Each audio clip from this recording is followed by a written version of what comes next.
Over the past 5 years, technology dinosaurs and startups alike have confidently talked about the dramatic changes their quantum products would bring. The corporate IT pros are still waiting. What has renewed hope recently is the introduction of foundational products that could make quantum computing a more practical and immediate contributor to solving pressing IT issues in the next year or two. Let's start off with IBM and their advancements in quantum tech. Last month, IBM debuted its most powerful quantum system, codenamed Eagle, with a 127-qubit processor, the first to break the 100-qubit barrier. The system also contains new chip packaging and refrigeration technologies, including a new cryogenic platform developed in concert with Blueforce Cryogenics that keeps temperatures low, resulting in better system stability. These technologies will serve as foundational blocks for at least the next 2 IBM quantum systems, the 433-qubit Osprey, due next year, and the 1,121-qubit Condor, expected in 2023. IBM expects to have these systems with the new technologies up and running at IBM Thomas J. Watson Research Center in Yorktown Heights, New York in 2023. The technological breakthrough is we now know how to add more qubits on the way to having sufficiently powerful machines fast enough to solve many more complex problems, said Bob Suter, IBM's chief quantum exponent. It's an important milestone pertaining to scalability. Next up, we have Honeywell's quantum milestones. In addition to delivering a version of its H1 quantum system this year that achieved a quantum volume of 1024, a metric measuring a quantum system's overall capability and performance, Honeywell this week achieved another first, delivering a cryptographic key generation platform powered solely by a quantum computer. Called Quantum Origin, the offering will be delivered as a service and works with the infrastructure of existing classical systems. The technology itself is interesting, said Dan Newman, principal analyst and founding partner at Futurum Research, but the broader implications of an as-a-service quantum software is the most noteworthy item. It's still early days, but an offering that can be run entirely on quantum is more than notable. It's a breakthrough. Quantum Origin works with multiple existing algorithms, including RSA and AES, along with cryptography algorithms now being standardized by the National Institute of Standards and Technology, NIST. These latest products and services qualify both Honeywell and IBM as full-stack quantum suppliers, helping validate the technology in the eyes of hesitant corporate IT pros. Honeywell and IBM have server hardware based on their own processor technology, a software portfolio including compilers and software development kits, software and hardware for integrating quantum and classical environments, and now have or are working on exploitive applications. Being a full-stack supplier also enriches a company's competitive position against many companies specializing in just server hardware or quantum components serving niche markets. Moving on, let's talk about quantum computing ecosystem growth.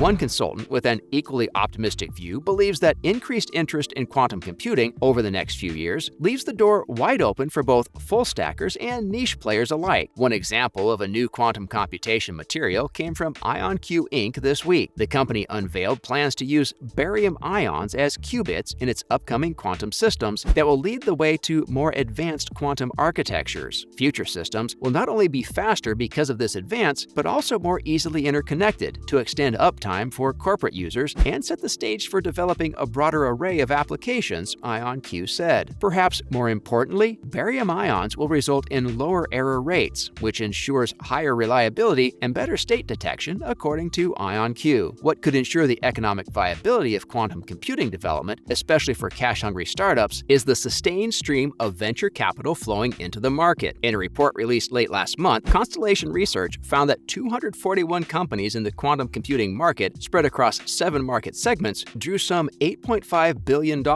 and currently have a total market cap worth of $174.2 billion. Anyway, we can't help but talk about the advancements in quantum computing with silicon computer chip. A novel silicon computer chip technique pioneers a wealth of potential for quantum computing construction opportunities. In the future, it could be possible to build quantum computers inexpensively and consistently by utilizing a novel silicon computer chip method developed by the team led by University of Melbourne researchers. The technique embeds single atoms in silicon wafers, one at a time, emulating the techniques employed to construct conventional devices. The silicon computer chip technique can create large-scale patterns of counted atoms that are controlled and observed so that their quantum states can be manipulated, coupled, and read out. The silicon computer chip method takes advantage of the precision of the atomic force microscope, which which has a sharp cantilever that touches the exterior of a chip with a precision of just half a nanometer. The researchers drilled a tiny hole in this cantilever so that when it was showered with phosphorus atoms, one would intermittently drop through the hole and embed in the silicon substrate. The crucial step for the team was comprehending exactly when one atom became embedded in the substrate. Then the cantilever could move to the next precise position in the array. Until now, inserting atoms in silicon has been a disorganized process, where a silicon chip gets showered with phosphorus, which implants in a random pattern. In other news, scientists observe catalyst properties to develop carbon-neutral technology. A research team from the Korea Institute of Science and Technology, KIST, has developed an operando soft X-ray absorption spectrometry based on radiation accelerator to improve catalyst materials and their ability to be employed in carbon-neutral technology. The Republic of Korea has declared that they intend to be carbon neutral by 2050 and are exerting efforts to reduce their greenhouse gas emissions. In order to do this, along with green hydrogen production that reduces the generation of carbon dioxide, carbon-neutral technology that utilizes carbon dioxide is essential. In order for these carbon-neutral technologies to be efficient in reducing greenhouse gas emissions, it is required for the energy necessary to be produced. This is achieved by increasing the activity of water oxidation electrodes, which induces an electrochemical reaction. Thus, scientists have attempted to understand the electronic structure of the surface of the catalyst while the reaction continues, as this is an integral step in developing carbon-neutral technology. However, due to the difficulty in conducting an experiment in ultra-high vacuum (UHV) conditions, researchers could only indirectly estimate the surface structure through computational calculations.